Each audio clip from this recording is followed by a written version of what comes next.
t-shirt en Dillon, retour encore vers le passé et comme le souligne l'affiche de l'époque, le maître de la terreur George A. Romero et le maître du macabre Stephen King, ensemble s'associant pour nous donner un film d'horreur à sketch humoristique tiré de bandes dessinées du même style et survolé par de nombreux talents, avec en premier le grand maquilleur Tom Savini.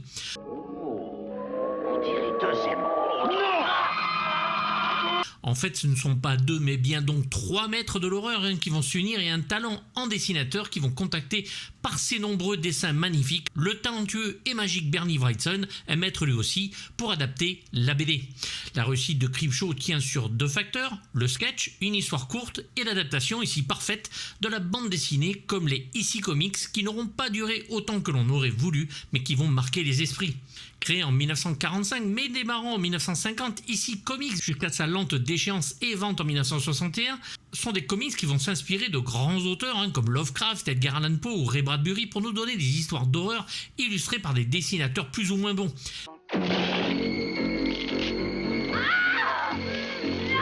Des illustrés qui vont marquer un grand nombre d'enfants à l'époque, comme les trois protagonistes du film travaillaient ici. C'est William M. Gaines qui va créer l'entreprise et plusieurs magazines comme The Vault of Terror, The Crypt of Terror, qui deviendront Tales from the Crypt et The Haunt of Fear.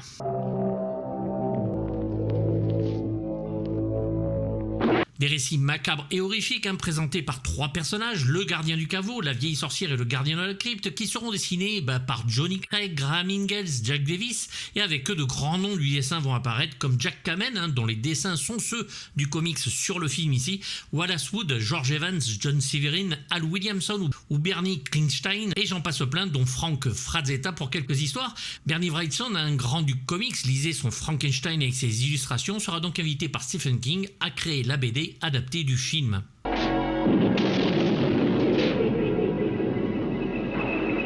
Ce film va naître en 1979 où Romero est contacté par la Warner pour réaliser l'adaptation des Vampires de Salem que réalisera finalement Tobe Hooper en un téléfilm de 3 heures. Mais King et Romero se rencontrent et ça match.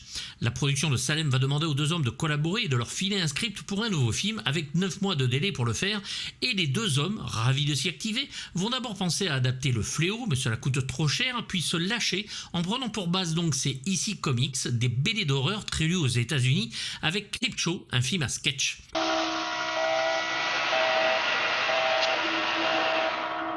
Ils pensent faire des visuels différents comme le noir et blanc, le cinémascope, voire la 3D, mais laissent vite tomber l'idée pour rester dans l'image normale. Les deux hommes vont les bosser carrément chez King et fans des revues précitées dont leurs parents, comme beaucoup à l'époque, leur confisquaient ces œuvres infâmes sûrement possédées par le démon, voire communistes comme mon père, un con qu'il était, avait tendance à le dire, et se font plaisir sur 5 histoires ainsi qu'un prologue et un épilogue où la fin doit calmer les gens, que ce soit dans l'horreur ou dans l'humour, souvent noir et au second degré, et ce sera le premier scénario original de l'auteur pour le cinéma. Tom, ce n'est pas la peine. De siffler? Non seulement monsieur lit des trucs pareils. Afin de ne pas être emmerdé par un studio, c'est le producteur habituel de Romero, Richard P. Rubinstein, qui va s'atteler à la production et le film sera distribué par la Warner. Le film, comme les comics, sera présenté donc par un spectre, comme on pourra en retrouver un dans la série Les Contes de la Crypte. La photographie de Michael Gornick, qui avait officié sur le zombie, rend le film sublime avec ses cases de BD aux couleurs saturées. Bedelia aimait cet homme d'un âge certain et que son propre père l'a fait assassiner. Et le film, avec son petit budget de 8 millions de dollars, va en rapporter 21 et seulement 129 000 et les poussières pour les entrées en France, ce qui n'est pas beaucoup. Nous aurons le film, nous, en juin 1983, alors qu'il sort aux États-Unis en novembre 1982. À l'époque, fallait être patient.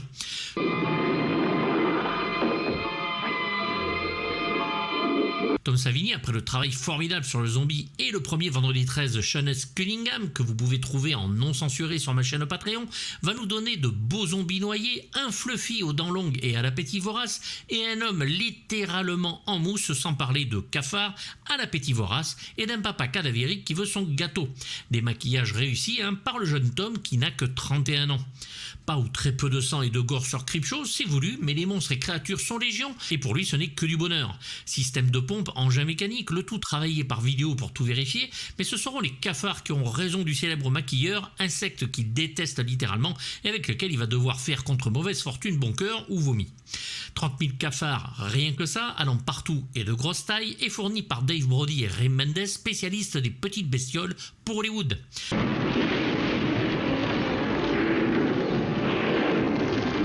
Pour Fluffy, il y aura aussi malheureusement beaucoup de coupes, au départ devant être vu en entier. Ses pieds étaient articulés, mais cela fonctionnait peu ou pas assez bien pour être mis en image. C'est Roboteam qui va conseiller le tome pour mécaniser le monstre. Tu sais où il va aller, ton journal? À la poubelle. Et ça va pas traîner.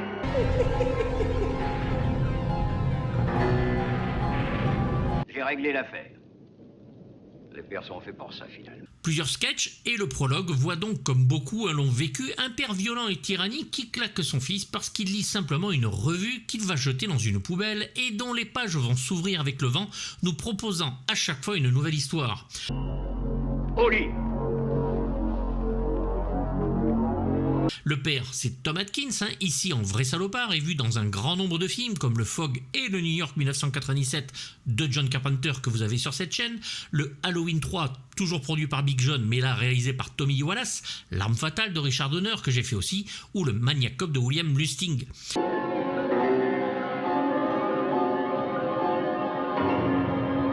Son enfant Billy est interprété par Joey, le Joe King à l'époque, un fils de Stephen King et qui est devenu depuis un romancier à succès de comics et de romans qui donneront aussi des adaptations ciné ou télévisées. Un livre de BD.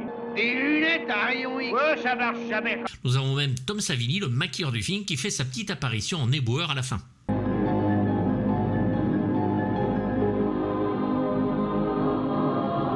Premier sketch, la fête des pères, voit un groupe de personnes dont un très jeune Ed Harris qui danse le disco comme personne et avec un petit peu de cheveux.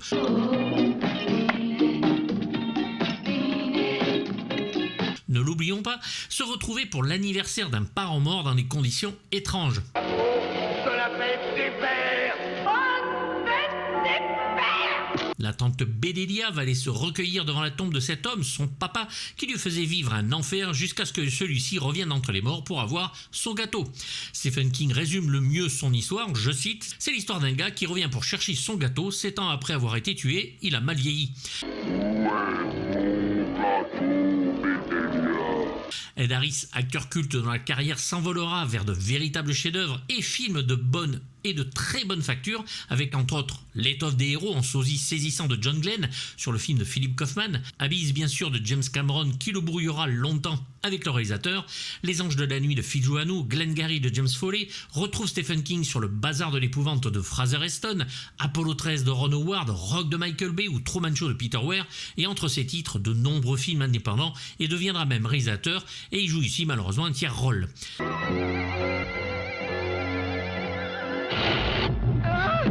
Tante Bédélia est interprétée par Viveca Linford qui va jouer dans les années 40 avec des réalisateurs comme Delmer Daves, Don Siegel, Rudolph Maté, Nicolas Ray, Fritz Lang, Joseph Losey, bref, beaucoup des grands de l'âge d'or, et sera aussi dans le Stargate de Roland Emmerich.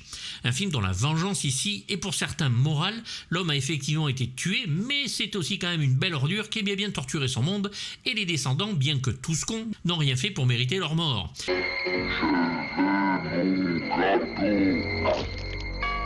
Mais l'on s'en fout, n'ayant pas la moindre empathie pour eux, et l'on se réjouit de celle-ci et du magnifique gâteau final qui me laissera sur le cul à l'époque.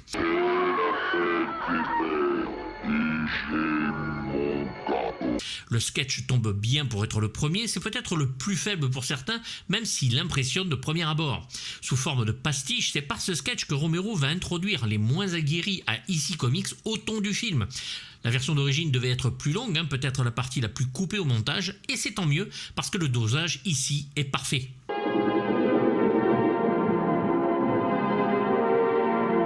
S'ensuit le sketch le plus drôle et parodique, un véritable hommage au film de science-fiction des années 50 tiré d'une nouvelle de l'écrivain qui joue en plus ici le rôle principal, Jordi Verrill, si ce n'est le seul rôle vu que les deux autres acteurs n'apparaissent qu'en fantasme du héros, si héros il l'est.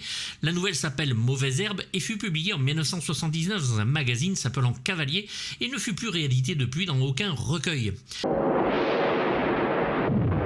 Nom de Dieu. Ici, le titre du sketch est donc La mort solitaire de Jordi Verrill, ne laissant place à aucun doute quant à l'issue de l'histoire, racontant l'arrivée dans une ferme, celle de Jordi, peut-être le gars le plus con que la Terre ait porté, mais drôle et joué sans détour par un King que l'on sent se marrer d'une météorite que l'abruti va casser et toucher, un liquide fluorescent s'en écoulant et faisant pousser des plantes très envahissantes, même sur le corps du bonhomme. L'eau est à bannir, mais il va bien sûr finir par prendre un bain après avoir bu comme un sagouin.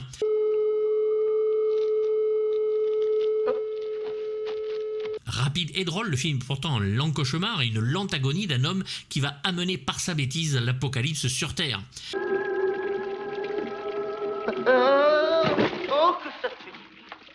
Stephen King joue quand même très bien les idiots, soutenu par une réalisation et mise en scène très minutieuse, et l'on ne peut que rester admiratif devant le climat posé ici, drôle et tragique à la fois. Juste une toute petite fois. Bien sûr, sur cette douce histoire et entrecoupée de fantasmes ou rêves que le pauvre Jordi s'invente lui-même, se sachant considéré comme un abruti par tout le monde, là aussi, des moments très casse de planches de BD, mais Jordi sera plus courageux que prévu sur le final.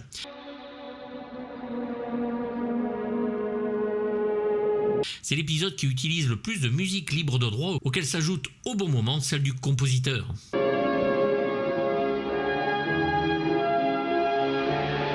Le troisième sketch, un truc pour se marrer, est symptomatique de ce que faisait ici dans ses comics un homme qui veut se venger de sa femme et de l'amant de celle-ci.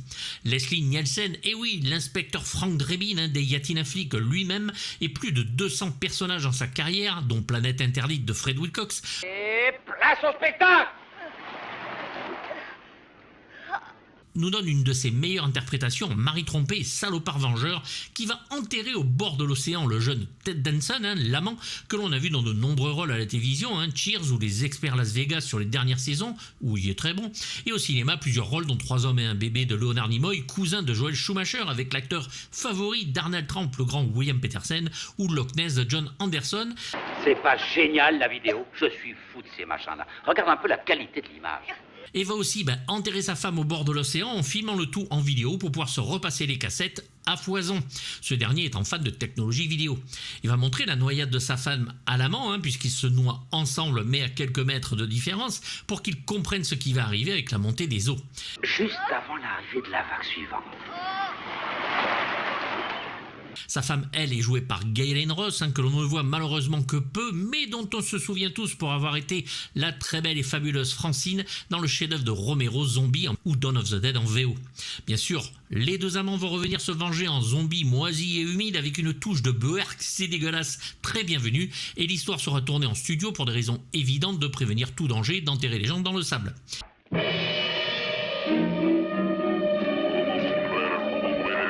Un sketch pertinent ici avec un sens du suspense maîtrisé et de nombreux objets mis à l'écran de façon intelligente. Des sauts dans le sable aux écrans télévisés, l'eau ici est primordiale bien sûr, via l'océan, une douche ou plusieurs aquariums.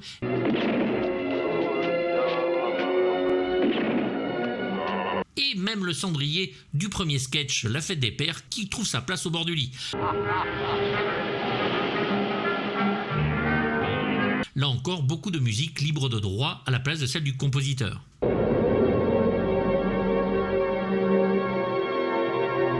S'il y a un sketch qui se démarque et qui pour beaucoup est le meilleur du film, c'est bien sûr La Caisse, de par son histoire, son hommage et les acteurs fabuleux qu'il y a dedans. Un agent d'entretien va trouver une caisse oubliée sous un escalier et va appeler l'homme responsable de l'étage scientifique, le professeur Dexter Stanley, formidable Fritz Weber, acteur vu dans quelques films et 1 milliard de séries télévisées, et vont récupérer cette boîte en bois dont vous pouvez y voir qu'elle vient de l'Arctique et que le nom de Carpenter est dessus. Je ne vous insulterai pas, tout est dit et vous trouverez bien sûr l'hommage.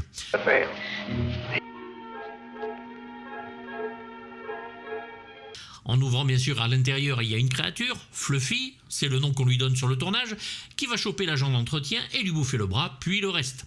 En pleine panique, Dexter va appeler un jeune élève qui va se faire bouffer aussi.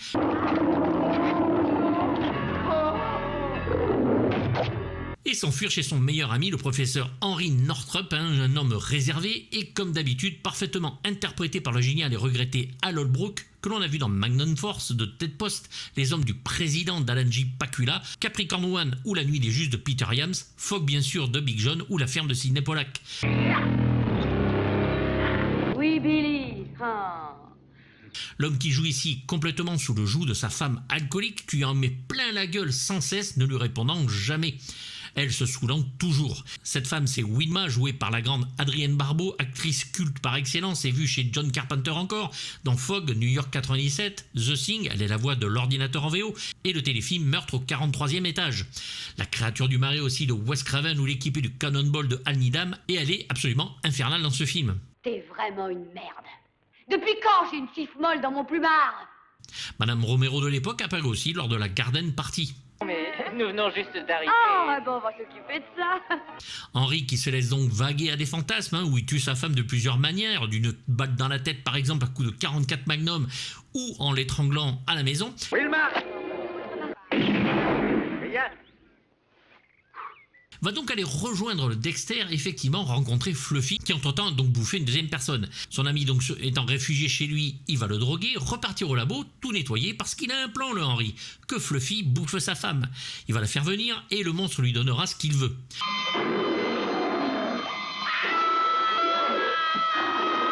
Bien sûr, il va jeter la caisse dans un lac, mais celle-ci se brise et Fluffy va donc s'échapper pour de nouvelles aventures.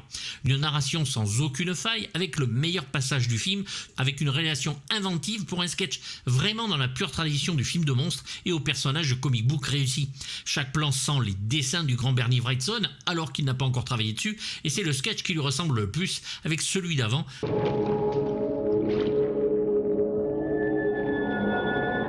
Mais ici, c'est beaucoup plus graphique et gore, mais adouci par les effets rouges lors des attaques, effets réalisés à même le tournage et non recréés derrière un effet optique, quelque chose que Romero déteste, préférant voir l'effet de suite. Ce sketch est aussi tiré d'une nouvelle parue dans Gallery et écrite par Stephen King, et le cendrier du premier sketch est encore là. Et enfin, ça grouille de partout, et le dernier sketch du film avant l'épilogue, où l'on y rencontre un milliardaire absolument détestable, vivant dans un appartement immaculé et tout de blanc recouvert, et qui fait la chasse aux cafards. Il insulte, vire les gens qu'il pense incapables, et les cafards, eux, se montrent de plus en plus agressifs et de plus en plus nombreux. Vous n'avez plus de travail à partir de minuit. Vous emmènerez femmes et gosses à Disneyland avec votre chômage. Il aura beau se démener, les bestioles vont bien sûr gagner la bataille, jusqu'au final que je déconseille aux gens qui ne peuvent supporter ces bestioles, mais je la montre parce que tout travail de maquillage se doit d'être vénéré, et puis j'ai envie de vous faire vomir.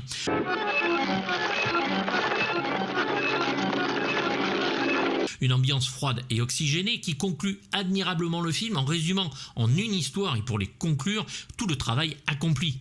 Hudson Pratt, formidablement interprété par Eugène Marshall en roi du cabottinage, milliardaire infect d'un cynisme absolu et qui cumule ce qu'il y a de pire chez l'homme, va mériter son sort, pas de surprise ici.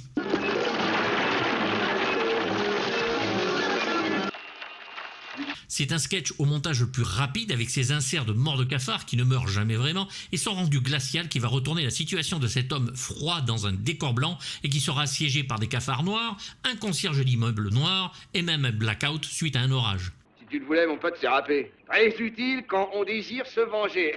Et enfin, bien sûr, l'épilogue où le jeune Billy va pouvoir torturer son père après avoir acheté une poupée voodoo à son effigie et le piquant violemment dans le corps, celui-ci souffrant horriblement.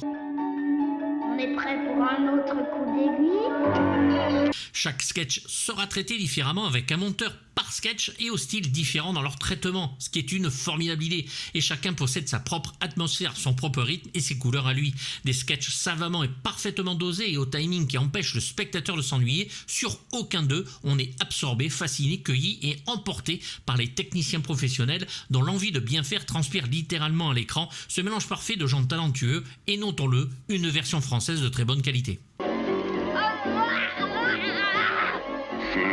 La fête des pères.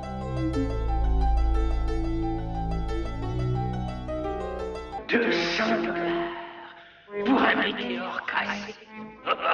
Avant de devenir réalisateur, John Harrison fut compositeur de musique de film électronique et nous donnera deux grandes œuvres que je considère comme absolues dans la musique de film fantastique ou d'horreur, Le Jour des Morts Vivants en 1986 pour le chef-d'œuvre de George Romero et ici celle de ce Creepshow magnifique.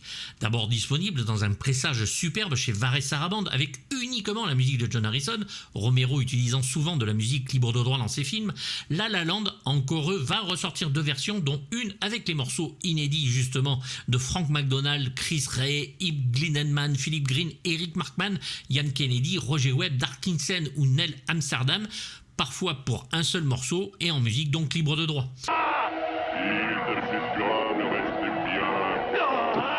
Nous ne parlerons ici que de la sublime partition électronique d'Harrison qui vaut son pesant d'or, sublimant les images, inventive dans l'horreur et parfaite dans l'humour.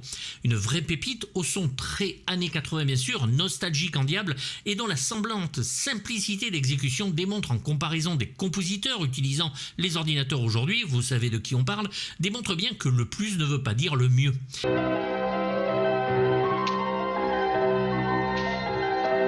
Ici, le panorama musical étendu des thèmes et de la musique prouve le talent de son compositeur, est à la hauteur du film et que la musique électronique, quand elle est bien utilisée de façon intelligente, John Carpenter en restera le porte-étendard, est des plus efficaces en plus d'être moins cher. Une ambiance où des voix et un piano parfait accompagnent effets étranges et horrifiques ou humoristiques. Il reste à ce jour, pour les plus mélomanes ouverts d'esprit, oui je catalogue un peu mais c'est comme ça, une très bonne musique de film fantastique au point de provoquer à l'écoute pour l'auditeur qui a une configuration son absolue, une réaction auditive viscérale.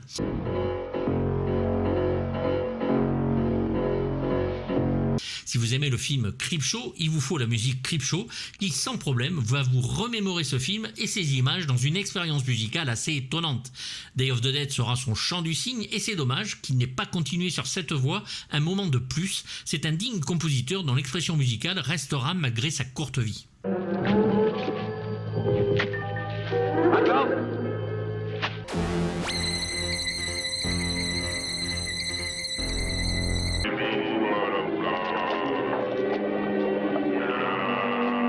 Creepshow est le type même du film Miracle et réussi en tout point et qui démontre le talent de trois protagonistes, Romero, King et Savini, au meilleur d'eux-mêmes, pour nous conter ce qui devait être exactement le film. Un pari gagnant et toujours un bonheur de visionnage, même si malheureusement aucun éditeur n'a sorti le film, bien qu'un Blu-ray existe, 3 disques hors commerce et bourré de bonus et superbement pressés, mais ça, pour l'avoir, c'est par message privé.